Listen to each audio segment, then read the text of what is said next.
Alrighty guys, now go ahead and fast forward a few days. It's probably been actually close to a week at this point since I initially started this project, and it is finally complete. Really, for the body, you buy it this way from Proline. It's already painted. All you have to do is cut it out and put the decals on. The one thing I don't like is you have to cut all the decals out though, which is kind of annoying. But yeah, 1969 Chevy Nova. I also went ahead and I mounted the wing up, which screws on with 4 screws on the back, which that was a little bit of a pain. It looks cool. And also I have a few things on here that I never included in that video. A few different things that I changed, as well as a few things that I upgraded that I didn't tell you about in that video. These are the black chrome Traxxas Slash wheels, and these are the black ones. Now it doesn't look terrible, but it does look mismatched. But this might be the type of thing you'd see at an actual racetrack, because I know watching racing channels and stuff, I see people all the time at drag strips running different front wheel setups. So it doesn't really look all that unnatural, to be honest. And they aren't regular chrome, they're blacked out chrome, so they're darker. But if I can, I'd like to get a hold of a gloss black set to match the back, because those back ones look awesome. With this thing all blacked out, wicked. But yeah, these are the signature Mickey Thompson tires. And I went ahead and I put Proline body mounts on, because I really like the way the system works, just with these little nuts that you unscrew.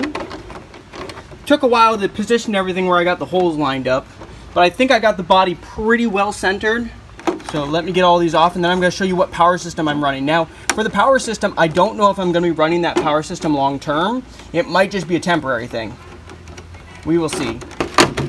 Here's what's going on underneath, guys. I bought an Aero kit. So I bought this online. I believe the brand is called AJC Mod, or AJC, I think it's AJC Mod. Either way, I'm going to go ahead, put a link down in the description below where you can buy this. I bought it on eBay. I want to say it was like $60 or $65 for this whole kit with the Aero. So it has these side skirts, has this front splitter, and it has the rear diffuser. And the fitment is really good, except for the rear. And here's the issue with the rear. I'll go ahead and flip it over. The issue with the rear is, number one, to make everything work, I was stretching out this, I don't know if this is a 3D printed plastic or Delrin or what it is, but I was pulling on it, and it's supposed to screw right here with these 4 holes. So this whole piece goes up to here.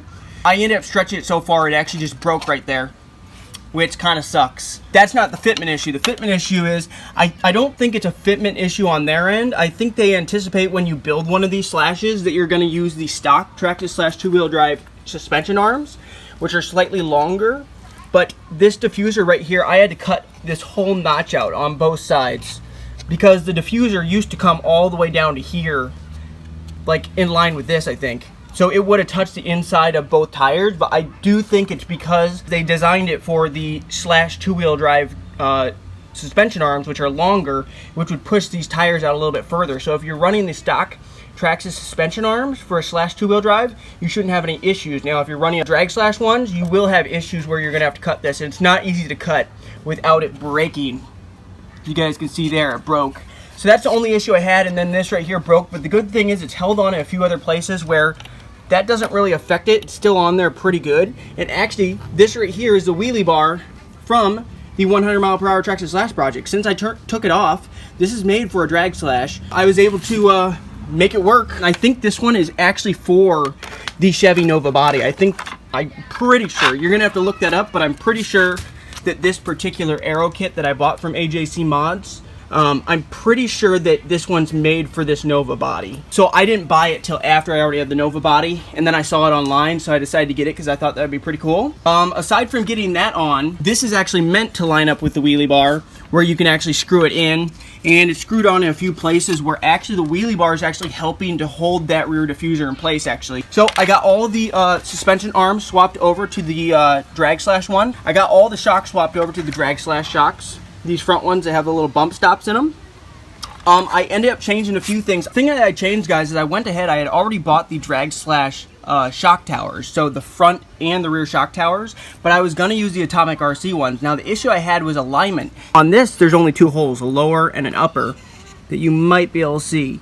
On that, there's like 6 different spots where you can adjust it and put it, but no matter how much I put it inward, the hub carriers were still sticking out way too far, so it had like, the camber was like way out, and I couldn't get it fixed, so there's some issues. So I ended up going ahead and switching the Atomic RC one off for this, And I also just decided to go ahead and swap the front one off as well because I've had issues hooking up body mounts to that front Atomic RC shock tower. Got the receiver and everything in. Oh, I bought this right here. This right here is like a body post extension. So normally the body post would be right here. It's a 2.5 or 3 inch extension. I think it's a 3 inch. And it basically extends the body mount post backwards 3 inches, which really is nice because then the body mounts all the way back by that spoiler now. Rather than like all the way up here, which would be like halfway up the windshield. I don't think I ever showed that on the initial clips. Oh, drive shafts. Drive shafts. I actually bought the wrong drive shafts, guys. I thought that I bought the Traxxas Slash drive shafts. I did not. I must have bought like the heavy duty ones for like, I don't know if they're for the Stampede or the Slash 4x4, but long story short, they were too long. And I'd already had them for a couple weeks, so I couldn't really return them because there's like a 14-day return policy. So what I ended up doing was I ended up cutting them because these are much shorter drive shafts. So I was able to cut the shafts down, both the outer shaft and the telescopic part, cut them down probably about 3/4 of an inch. So now these drive shafts actually fit. And these are the more heavy duty ones. These are not the weak ones that come on the Slash 2-wheel drive. I believe these come on the 4-wheel drive. For the motor, this right here is just a stock VXL 3500 kV motor, or Valenian motor. And this is the one that I pulled out of the 100 mile per hour Traxxas Slash project. So I had this laying around ever since I upgraded the motor in the 100 mile per hour Traxxas Slash project. So I decided to put that in, and you guys can see how I routed all the wires all around. And I have these little adapters right here. These are 3.5 millimeter plug bullet connectors right here. But the ESC I'm using, which this ESC might look familiar if you've been following the channel for a while, this right here is an SE8 ESC.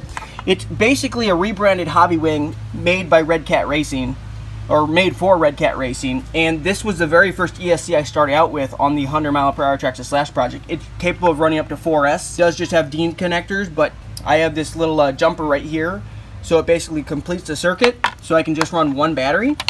I might even put the higher battery box tray thing on, or the battery mount, so I could actually fit a 4S pack under here, because then I could actually run this thing on 4S. I think the motor can take 4S. I've seen people run this motor on 6S, to be honest. Now, I do have it geared way too low. I put the stock gearing that came with my 2-wheel drive Slash in this, so it only has like a 16-tooth pinion in it right now. I think I needed to up it to like a 26 maybe. I think 29 is what actually comes on the drag Slash, but it has a different spur gear. I think I have like a 92 spur gear in it right now, and I think the one in the drag Slash like 72 or 76 or something, or 78, I don't know. But yeah, and really to hold this on, I just used double-sided foam tape to hold this on.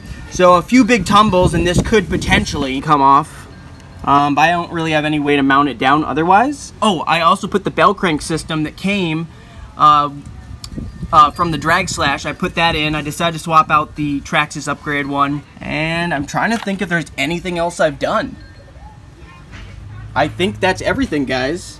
So let me know in the comments down below if you like the project, if you think it's turned out pretty good. Let me know some other mods you think I should do. I think the Aero kit really makes this thing look awesome. It really makes the thing pop, especially with that rear diffuser. And just look at these big tires. I've run this thing one time. And here's the thing, for drag racing, the actual rules, I guess, is you can only run up to a 2S pack, which I find kind of weird that you can only run up to 2S for competition. You can't use any type of TSM or gyro feature, so you have to somehow disable that. But I'm surprised that they don't let you run even 3S for a drag Slash setup, but I don't know. But anyway, guys, thank you so much for watching. Subscribe to the channel if you want to see more content with the drag Slash. And we're going to be doing some testing with it. We're going to probably do a little bit bashing with it. And hopefully at some point, I don't know if it'll be this fall because stuff's starting to wrap down because of the time of year it is. But my local hobby shop, I believe, which I've only been to a few times. I'm not really a hobby shop regular. I buy most of my stuff online. But my local hobby shop, I guess someone told me they do actually have drag races there on the weekends. So I need to look into that and maybe get some drag racing on the channel and actually attend events and show that to you guys on the channel. I think that would be pretty darn sweet. But yeah, I might need to swap out. I might get the Proline transmission for this. I don't know. I might keep this one in. I haven't decided yet. We're going to have to see how this one hooks up with that planetary diff. I think I talked about that earlier in the video, the planetary diff. Because part of me wants to just lock this up with a spool. If you have experience with drag racing, you might be able to let me know, is that a good or bad idea to lock up the rear diff and get rid of that planetary diff altogether? Because this thing's mainly going to be going in a straight line. Well, hopefully in a straight line. So locking up that spool might not be a bad idea. That might make it more likely for me to break stuff. I don't know. I'm just new to this, guys. I really have no idea what I'm doing, but I look forward to the adventure. Subscribe if you're not subscribed. Hit that notification bell, and I can't wait to see you guys in the next video.